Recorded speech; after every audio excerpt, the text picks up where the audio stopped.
As I told somebody today, one of the assassins in Pittsburgh, a Squirrel Hill Zionist from Princeton University named Stephen Langer, who enjoyed the good offices of the Pittsburgh Post-Gazette, um, King Crimson in the Pittsburgh Police Department, told me I'm not sorry for anything I did, only that it had to be you. And that shows that I was targeted for something that I symbolized, not for anything I was or did. So when they hid that it made it look like they just hated me, they hid the explanation for why they were doing it. Pittsburgh, if you don't know Pittsburgh, you should look up the Cathedral of Learning. It has a very prodigious cathedral, which used to overlook Forbes Field. Forbes Field was where the Pittsburgh Pirates played the New York Yankees in 1960. In the bottom of the ninth of a tie game of the seventh game of the World Series, Bill Mazeroski popped a home run over the left field wall. My father showed me from his office window that he could see that wall. He saw the ball fly out, and he was a naval veteran. So I was born exactly 1 week later, so I was set up to be sort of a star. I was a beautiful little boy. But Bill Mazeroski was a jealous god, and they sent me to Dilworth School, where Westmoreland County had a ton of dacoits. And if you were against the Vietnam War, I wore a black armband to school. So when my mother started showing her contempt for me was that she denied that they made me walk to a school. I lived right across the street from Dilworth, and they made me walk a mile to go to another school after beating me up. They all blamed me for getting beat up. So Daddy was from the CVL 30 with the Wesley Pawsar people from the Federal Emergency Management Agency. You can see that they used the little girl, they called the system of entrapments that they used on me as a child, because I was from a little boy from the Little Boy Fleet, Pacific Fleet, that dropped the atom bomb called the Little Boy. Now they have in Hiroshima a shrine called the Tacoma Dome. They were thinking of dropping the bomb on Mount Edo, so to demonstrate it, the sacred mountain in Japan. We have a mountain that disappears. Mount Rainier comes and goes. Sometimes you can see it, sometimes you can't. It's like a magic mountain that points its way to Japan. This is where they put the Tacoma Dome and the Berliner Beer Hall. They're side by side. You can see this formation, and they gave us a flashcard. You see, it's a turnaround system. Berliner Beer Hall is like BB for Wade. BB Netanyahu, but also there was a Wade BB in Pittsburgh with this guy. Roe versus Wade. Henry Wade was the Sheriff Wade. It's an index system of cross references. And the beer hall putsch was 1923, how the rise of Hitler began. So having the Berlin Beer Hall at the Tacoma Dome signifies the fascist periscope that the really stupid people in Seattle are loyal to. I mean, I have much more that I can tell you about that, but I want to show you some archives that have been impossible for the strangest impossible reasons to get recognition of. And they are very telltale, and it's hard to understand why it would be so hard to get people to realize this. Now, if you're like me, you want more than just coincidences. You want actual proof. So I don't blame you if you look at something like this, which has Reagan here holding the back of his head. If you're familiar with the Kennedy fiasco, there's a discussion of whether he's hit from the back or the front. Well, I was out there in front for a while. Then bang, I was flat on my can. This hand comes around to the front side. Now, you're going to remember this day for an awfully long time. Now, you might say, oh, well, that's an interesting coincidence.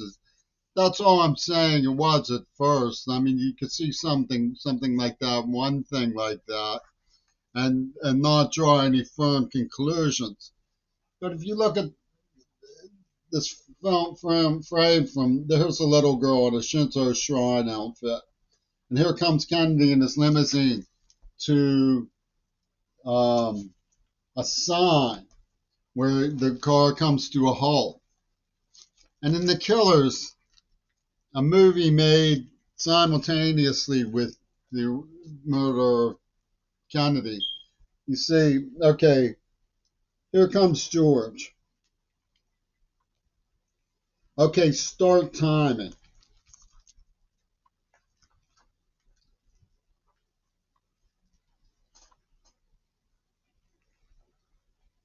He sees the sign, waits.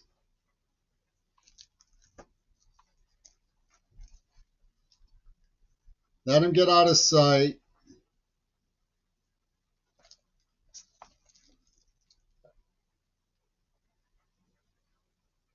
I think I can handle it. Give him 5 seconds, he says. Let him get out of sight. Give him 5 seconds. There's a book called 6 Seconds in Dallas. Now, Angela Dickinson, who was in that car with him in The Killers, who got a call announcing Kennedy's murder while they were filming The Killers, had a relationship with him. And she's in here, she is in another film, playing a widow, and she says, all widows carry guns. That's how some of them become widows. And you can see Jackie Kennedy with some suspicious people. Alan Dulles, she talks about hiding a weapon in a tennis racket, a machine gun in a tennis racket, and a letter to Alan Dulles. And she's seen holding something in her hand that she puts up to his throat.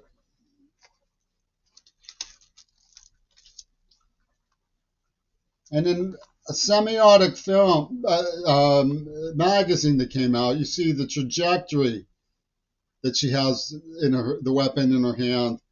And it says, inside the car with JFK, Hollywood's most daring bedroom scene. So there's no question that there's a semiotic going in these publications. And here it is again in the Odessa file. They're announcing the Kennedy assassination on the radio, and Oswald turns into Ronald. And the killers, John Voight, one of them, says, you know where you could get for a picture of that? There's quite a few, I have quite a number of these recurrent images. And if you look at 2 magazines that came out, in January of 1964, you can see how pernicious this was. This was the first humanist magazine with some strange characters like Robert Anton Wilson and someone they call Otto Crash. Whether that's a real name or not, I don't know, but it's someone they call Otto Crash is in this magazine. And notice there's a line through Kennedy right below the necktie. There's a line through Kennedy. Well, he's on the cover of this magazine. Okay, the cover of Jet, which came out in 1964, January of 1964, to announce Kennedy's assassination. Kennedy was on the cover of this too. And inside the magazine,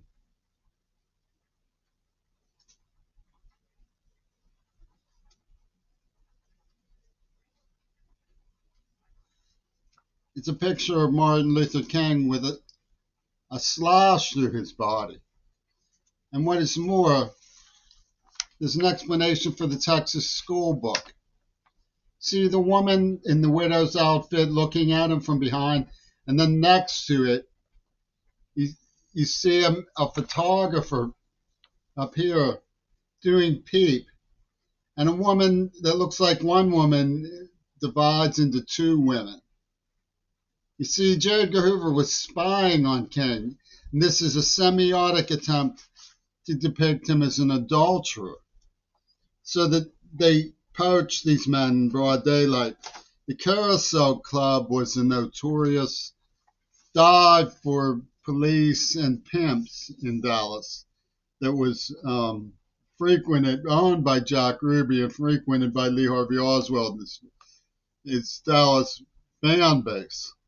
So this was all part of the semiotic literature that came from the age scroll of Gail Burstyn, which is basically federalized, rubber stamped, notarized justification for the murder of these men and the release of the AIDS attack. And they say I had no business making myself look heroic by investigating. I thought I might survive it, but they gave me Parkinson's. They tortured me. I'm a young man, relatively young man, who's in my last legs. But they, all of their supporters, claim that I got upset when a girl rejected me. I was a rejected lover. And that's how they passed the test in London. Oh, Jimmy was a rejected lover. Ha ha ha, slapping five. We'll let you do this. We'll let you get away with this, man. That's how they're now, banging the drums about Gaza. But because they let these morons let these perpetrators get away. The letters came from Israel. The Texas School Book was a reference to the Old Testament. Feeling vindicated by the behavior of the opposition would yield a hung jury, however. The finger pointers bided their time by doping a manufacturer to embody the premise of the Texas School Book. They impinged on the persona's experience and subjected it to successive degradations of the X motive, as they put it, which largely united Pittsburgh, who extolled their vindication, woohoo, with Trumpington and all that creepy stuff they did to and said about me, now committing truly unbelievable massacres in Gaza. As you see, the idea of being vindicated by the behavior of the opposition is hardly one-sided. I'm not sure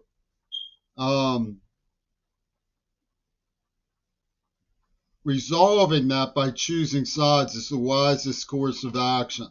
The issue of actual villainy and wrongdoing needs to overrule the gospel of teams that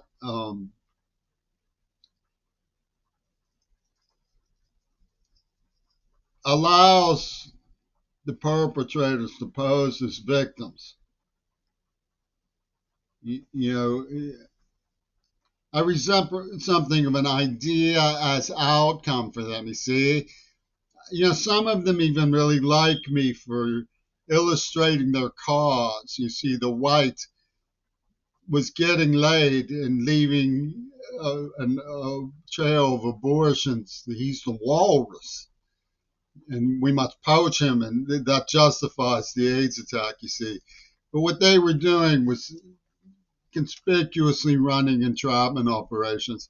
Although all of the evidence hadn't fallen into my hands, I was playing into it to prove that they existed, that there was organized crime. And what it was basically was killer cops,